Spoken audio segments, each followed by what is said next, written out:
Hello everyone, today we will start our next source of energy, that is power or electricity.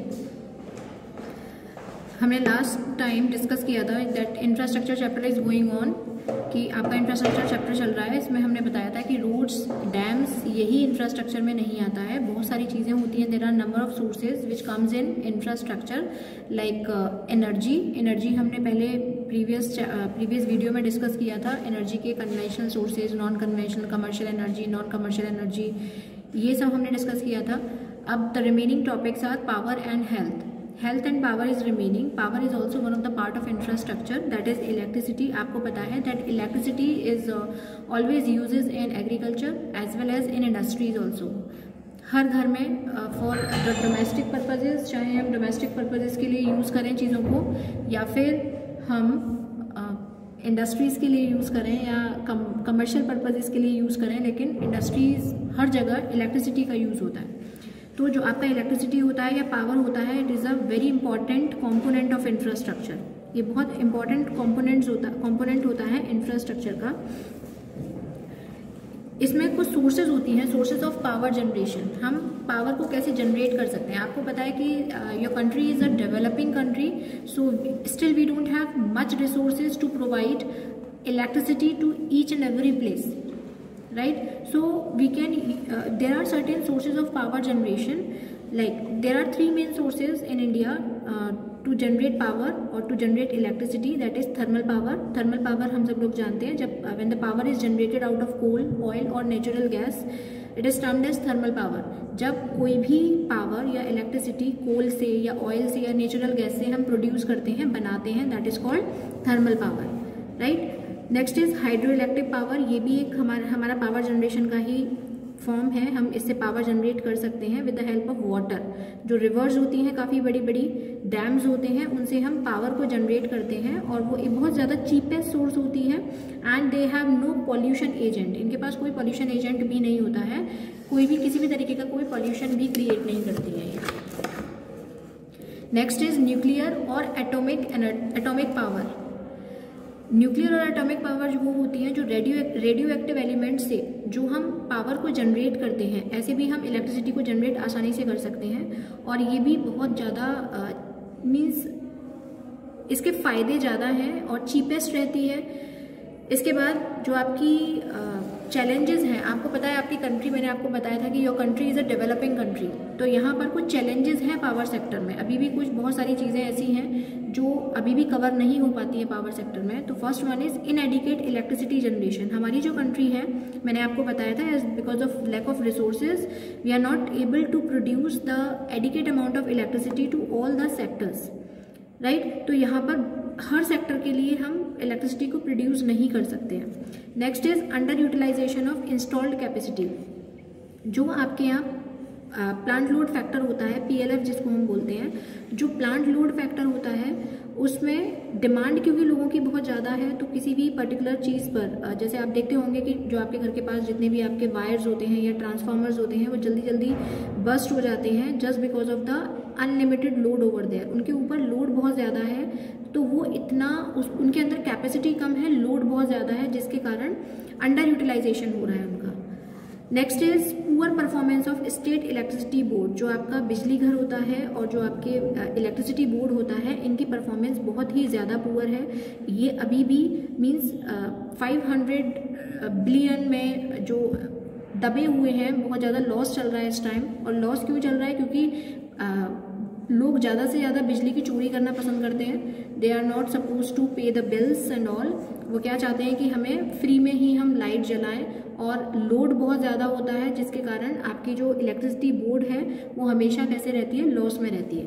तो ये कुछ challenges हैं आपके electricity power sector के ऊपर। शॉर्टेज ऑफ इनपुट्स, आपके पास रिसोर्सेज की कमी है, रॉ मटेरियल की कमी है, तो उसके कारण भी आप क्या करते हैं कि जनरेशन नहीं कर पाते हैं पावर का।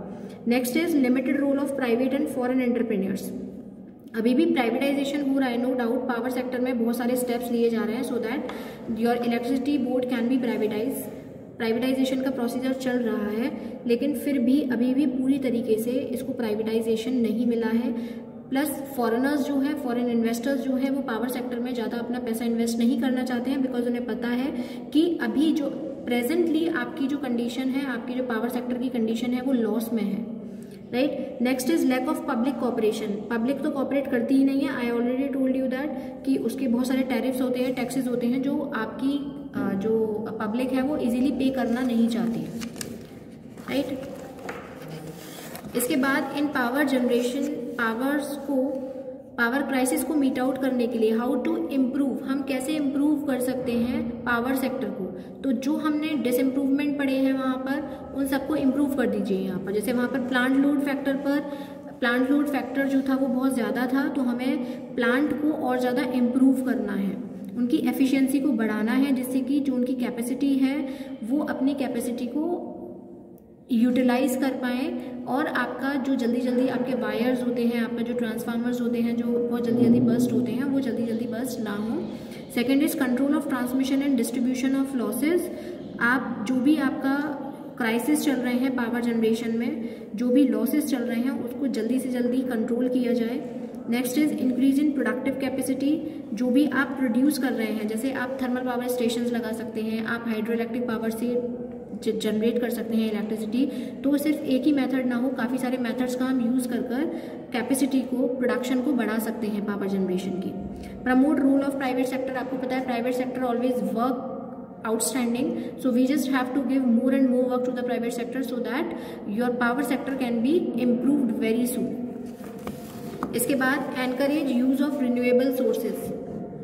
आप रिन्यूएबल सोर्सेज का ज़्यादा से ज़्यादा यूज़ करिए। I already told you that कि ज़्यादा से ज़्यादा ये आपके जो रिन्यूएबल सोर्सेज होती हैं उन सारी चीज़ों का यूज़ करिए, जिससे कि जो आप वेस्ट कर रहे हैं इलेक्ट्रिसिटी वो वेस्ट ना हो।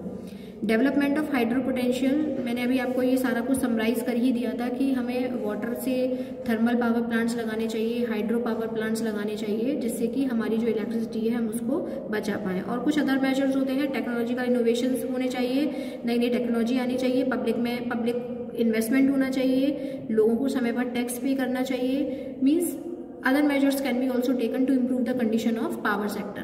तो ये पावर सेक्टर्स में हमको पढ़ना था कि व्हाट इज पावर सेक्टर है क्या, पावर सेक्टर की क्या क्या कमियां हैं और उनको हम कैसे सही कर सकते हैं, कौन कौन से मेजर्स ले सकते हैं उनको करेक्ट करने के लिए। And the last infrastructure is health एक लास्ट इंफ्रास्ट्रक्चर है। आपको पता है जैसे आपकी WTO होती है, world trade organisations are meant for the smooth functioning of the trade in the country, in the whole world I should say. जबकि जो WHO है, that is world health organisation, ये एक ऐसी ऑर्गेनाइजेशन है जो लोगों के फिजिकल, मेंटल और सोशल वेलबींग के बारे में सोचती है, और ये सोचती है कि इंटरनेशनली सब जितने भी लोग हैं वो हेल्दी रहें, राइट। तो इसके बारे में हम पढ़ेंगे कि क्या क्या हमने स्टेप्स लिए हैं और इंडिपेंडेंस के बाद हेल्थ की कंडीशन कैसी थी लोगों की। तो हम सबको पता है the health was not quite good after independence, because आपको पता है कि after colonial rule the health issues were very critical that time, कि because the sufficient hospital was not there, doctors was not there, है ना, क्योंकि obviously education नहीं थी, लोगों के पास skills नहीं थी, डॉक्टर्स नहीं थे यहाँ पर, हॉस्पिटल्स नहीं थी, बिकॉज पब्लिक इन्वेस्टमेंट कम था, सरकार के पास भी पैसा नहीं था, तो वो पैसा कहाँ से लगाती। So the condition was very critical that time. तो गवर्नमेंट ने उसको इम्प्रूव करने के लिए क्या क्या काम किया। Expansion of public health facilities, government ने पब्लिक हेल्थ फैसिलिटीज़ में एक्सपेंशन करना शुरू किया।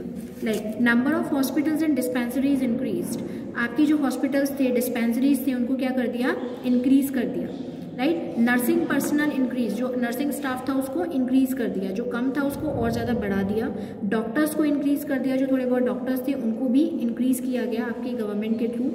Eight village level a variety of hospital have been set up by the government, villages में बहुत सारे हॉस्पिटल्स को सेटअप किया गया, जिससे कि विलेजेस में लोगों को सही ढंग से उनको हेल्थ फैसिलिटीज़ मिल पाए, ठीक है। ये कुछ काम किए थे आपकी गवर्नमेंट ने। Second one is role of private sector, जो प्राइवेट सेक्टर का रोल था उसको इंक्रीज कर दिया था। पहले प्राइवेट हॉस्पिटल्स इतने नहीं हुआ करते थे, फिर उसको धीरे धीरे हमने इंक्रीज किया। More than 70% of the hospitals in India are run by private sector. आपकी प्रेजेंटली अगर हम बात करें तो 70% जो आपके हॉस्पिटल्स हैं they are run by the private sector, उनको प्राइवेट सेक्टर रन कर रहा है। प्राइवेट सेक्टर्स में बेड की फैसिलिटीज़ को भी इंक्रीज़ किया गया क्योंकि बेड्स बहुत कम थे। 60% of the dispensaries are run by private sector, और जितने भी आपके 60% डिस्पेंसरी हैं, आपको भी फिगर्स लर्न करने की कोई ज़रूरत नहीं है, बहुत ज़्यादा फिगर्स नहीं आती हैं। तो डिस्पेंसरीज आप कह सकते हैं the number of dispensaries has also increased.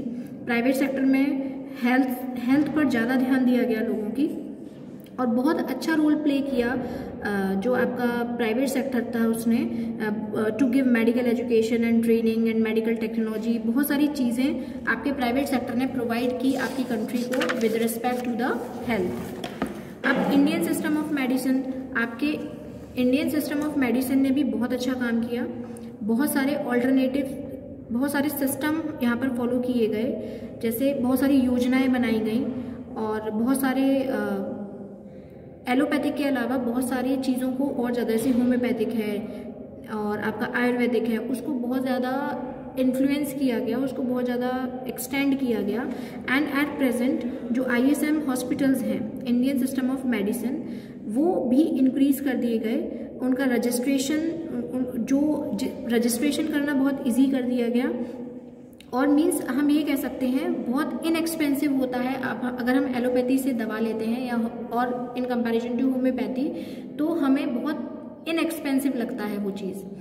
तो ये जो other than these private hospitals, government ने भी बहुत सारे काम किए, और गवर्नमेंट ने सिर्फ एलोपैथी पर ध्यान ना देकर आयुर्वेदिक, योगा, उन्नति सिद्ध, नेचुरोपैथी एंड होम्योपैथी पर भी बहुत ज़्यादा कॉन्सेंट्रेट किया, बहुत ज़्यादा ध्यान दिया, राइट। इसके बाद हम पढ़ते हैं वुमेन हेल्थ। वुमेन्स की हेल्थ पर भी बहुत ध्यान दिया गया था, क्योंकि आप सभी लोगों को पता है कि at the time of independence the women's condition was not so good, तो उन पर बहुत ज़्यादा ध्यान दिया गया, और जिससे कि क्या हुआ कि जो वुमेन्स थी वो बहुत ज़्यादा डेवलप हुई। और अगर जब हमने कंपेयर किया था कि मैन से कंपेयर किया, तो जो आपकी विमेंस थी उनकी पॉपुलेशन ऑब्वियसली बहुत ज़्यादा थी आपकी कंट्री में, लेकिन उनकी जो हेल्थ थी उन पर कोई ध्यान नहीं दिया जाता था। 15 ईयर्स की एज में शादी हो जाती थी, फिर बच्चे होते थे, उसके बाद फिर उनकी हेल्थ धीरे धीरे उनमें बहुत सारी डेफिशिएंसी आती थी, आयरन की डेफिशिएंसी आ रही है या बहुत सारे न्यूट्रिशनल एनीमिक हो जाती थी। तो उसके लिए भी गवर्नमेंट ने बहुत सारे प्रोग्राम्स चलाए, जिससे कि जो आपकी मैटरनल हेल्थ जिसे हम कहते हैं, मैटरनल हेल्थ पर बहुत ज़्यादा ध्यान दिया गया, और स्पेशली विमेंस के ऊपर तो बहुत ज़्यादा ध्यान दिया गया, जिससे कि जो आपकी रिलायबिलिटी है, क्वालिटी है, अफोर्डेबिलिटी है, प्राइवेट पब्लिक पार्टनरशिप की, यानी कि प्राइवेट काम भी कर रही थी और पब्लिक सेक्टर भी काम कर रहा था इसमें, तो उन सब के ऊपर लोगों का विश्वास बना रहे। हेल्थ को हम एक बेसिक ह्यूमन राइट बोलते हैं कि हेल्थ हमारा एक बेसिक ह्यूमन राइट है। हमारी कंट्री को अपने सिटीजन्स के ऊपर हेल्थ सर्विसेज के लिए हेल्थ फैसिलिटीज़ को प्रोवाइड करना चाहिए, जिससे कि अगर लोग हेल्दी रहेंगे तो ऑब्वियसली दे कैन हेल्प और they can contribute in the production और प्रोडक्टिविटी ऑफ द कंट्री की प्रोडक्टिविटी को वो डे बाय डे इंक्रीज करेंगे, राइट। इसके बाद हम पढ़ते हैं critical assessment of health infrastructure. बहुत सारे मेजर्स लिए, बहुत सारा काम किया सरकार ने हेल्थ को सुधारने के लिए, हेल्थ को इम्प्रूव करने के लिए। स्टिल मैंने आपको बताया योर कंट्री इज डेवलपिंग, तो कहीं ना कहीं थोड़ा सा लैग रह जाता है, थोड़ा लैग बैक हो जाती है हमारी economy. First is inequitable distribution of health services. कहीं तो बहुत ज़्यादा आपने हॉस्पिटल्स हैं, कहीं आपके हॉस्पिटल्स है ही नहीं, रूरल एरियाज़ में ज़्यादा कम है तो अर्बन एरियाज़ में ज़्यादा है। इस तरीके से जो डिस्ट्रीब्यूशन था हेल्थ सर्विसेज का वो प्रॉपर नहीं है। Next is communicable disease. बहुत सारी कम्युनिकेबल डिसीजेज भी प्रिवेल कर रही थी उस टाइम पर। फिलहाल तो इन सब के आपके जो वैक्सीनेशन होते हैं वो हैं, लाइक एड्स था, है ना, और सार्स था, सीवियर एक्यूट रेस्पिरेटरी सिंड्रोम। ये कुछ ऐसे डिजीजेस थी जो कम्युनिकेबल डिसीजेज हैं, लाइक स्मॉल पॉक्स है ना। ये सारी कम्युनिकेबल डिजीजेस थी जिनके ऊपर प्रॉपर अटेंशन दिया गया गवर्नमेंट की तरफ से, और अटेंशन देना चाहिए था बट नहीं दे पाई, क्योंकि इतनी जल्द हमारे पास इतनी टेक्नोलॉजी नहीं थी कि हम तुरंत ही उसके लिए वैक्सीनेशन फाइंड आउट कर पाए। Next is poor sanitation facilities. Sanitation facilities नहीं थी। अर्बन एरियाज़ में तो लोगों के घर पर कम से कम टॉयलेट्स थे, लेकिन लोगों को बाहर जाना पड़ता था फॉर वॉशरूम्स एंड ऑल, तो जिसके कारण लोगों में बहुत सारी बीमारियां फैल रही थी, right. Lack of manpower, यहाँ पर मेडिकल ग्रेजुएट्स की भी कमी थी और उनको हमें प्रोड्यूस करना है ज़्यादा से ज़्यादा। यहाँ पर मेडिकल कॉलेजेस की कमी है, डॉक्टर्स बनेंगे तो कहाँ से बनेंगे, if there is the medical facilities, if there is medical colleges over there only. ठीक है, तो मैन पावर की कमी है। माल न्यूट्रिशन, ऑब्वियसली लोगों में माल न्यूट्रिशन की कमी है, specially in the case of children. बच्चों के अंदर पूरे न्यूट्रिशंस नहीं होते हैं, जिसके कारण उनकी हेल्थ कैसी होती है, इल हेल्थ होती है। Role of private sector, private sector का भी रोल बहुत ज़्यादा अनसक्सेसफुल था, क्योंकि चक्कर ये है कि प्राइवेट सेक्टर में लोग पैसा ज़्यादा लेते हैं और our country is developing country, so everyone can not afford to go to private sector, private hospitals, और जिनका खर्चा बहुत ज़्यादा आता है। तो ये कुछ कमियां हैं प्राइवेट सेक्टर में जिसको हमें सुधारना चाहिए। तो हेल्थ में अभी भी ये कुछ कमियां आ रही हैं, अभी भी ये कुछ चीज़ें हैं जो प्रिवेल कर रही हैं, जिन पे हमको ध्यान देने की ज़रूरत है। तो here your chapter has been finished. In the next video we will start our next chapter. Till then, good bye.